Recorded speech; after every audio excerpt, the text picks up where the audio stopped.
रात का अंधेरा, आसमान में चमकता चांद, हाथों में सजी मेहंदी, माथे पर सिंदूर और आंखों में झलकती उम्मीद। यही है वो पल जब हर पत्नी अपने पति की लंबी उम्र की दुआ मांगती है। यह सिर्फ एक व्रत नहीं, ये एक भावना है, एक ऐसा रिश्ता जो 7 जन्मों तक जुड़ा रहता है। करवा चौथ, एक नाम जो अपने आप में प्रेम, समर्पण और आस्था का प्रतीक बन चुका है। लेकिन क्या आपने कभी सोचा है कि इस व्रत के पीछे असल रहस्य क्या है? क्यों सदियों से औरतें छांद को साक्षी मानकर अपने पति की लंबी उम्र की कामना करती आई हैं? आइए जानते हैं इस अद्भुत परंपरा का रहस्य, इसका इतिहास और इसका गूढ़ आध्यात्मिक महत्व। करवा चौथ की शुरुआत सिर्फ एक धार्मिक कृति के रूप में नहीं हुई थी, बल्कि यह एक ऐसे समय की देन है जब जीवन के हर रिश्ते को प्रकृति और विश्वास के सूत्र में बांधा जाता था। करवा यानी मिट्टी का घड़ा, जो जीवन और समृद्धि का प्रतीक है, और चौथ यानी चतुर्थी का दिन, जब चंद्रमा अपनी पूर्ण आभा में दिखाई देता है। इस दिन स्त्रियां सुबह सूरज उगने से पहले सरगी खाती हैं, जो सास द्वारा प्रेम और आशीर्वाद के रूप में दी जाती है।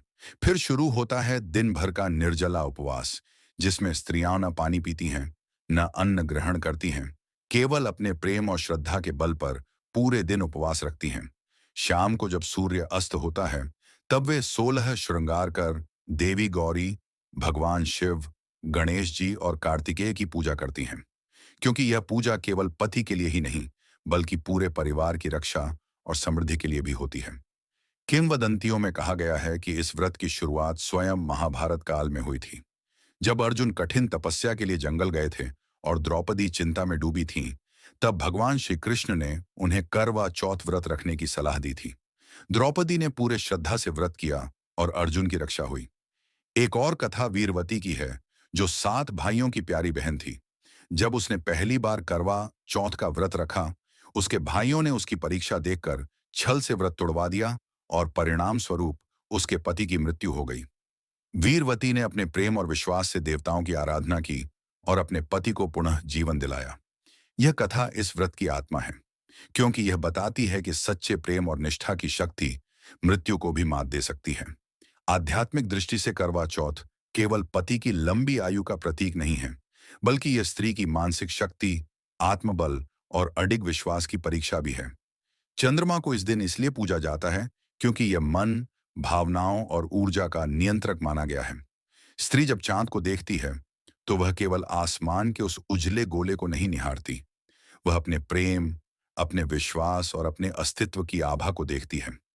जब वह छलनी से चांद के बाद अपने पति का चेहरा देखती है, तो वह क्षण मानो सृष्टि के सबसे सुंदर क्षणों में से एक बन जाता है, जहां आस्था और प्रेम एक दूसरे में विलीन हो जाते हैं। वैज्ञानिक दृष्टि से भी करवा चौथ का समय बेहद महत्वपूर्ण है।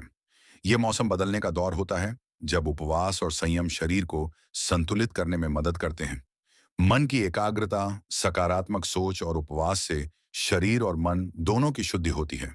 यही कारण है कि करवा चौथ को केवल एक धार्मिक रस्म नहीं, बल्कि एक वैज्ञानिक और मानसिक साधना भी कहा जा सकता है।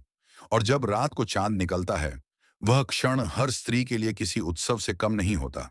थाली में दीपक, छलनी में झिलमिलाती रोशनी और चांद की किरणों में नहाई हुई धरती, मानो पूरी प्रकृति उस स्त्री के प्रेम को आशीर्वाद देने उतरी हो। वह चांद से कहती है, जैसे तू अमर है, वैसे ही मेरा प्रेम अमर रहे। पति जब जल पिलाकर उसका व्रत खुलवाता है, तो वह दृश्य सिर्फ धार्मिक नहीं, बल्कि आत्मिक बंधन का प्रतीक बन जाता है। एक ऐसा बंधन जो न जन्म से शुरू होता है, न मृत्यु पर खत्म। करवा चौथ का असली रहस्य यही है कि यह केवल व्रत नहीं, यह स्त्री के प्रेम की साधना है। यह वह दिन है जब वह अपने रिश्ते को ईश्वर की आराधना में बदल देती है। यही कारण है कि हर साल जब करवा चौथ की रात आती है, तो चांद सिर्फ आसमान में नहीं चमकता, वह हर उस स्त्री की आंखों में चमकता है जो अपने प्रेम को अमर बनाने की कामना करती है।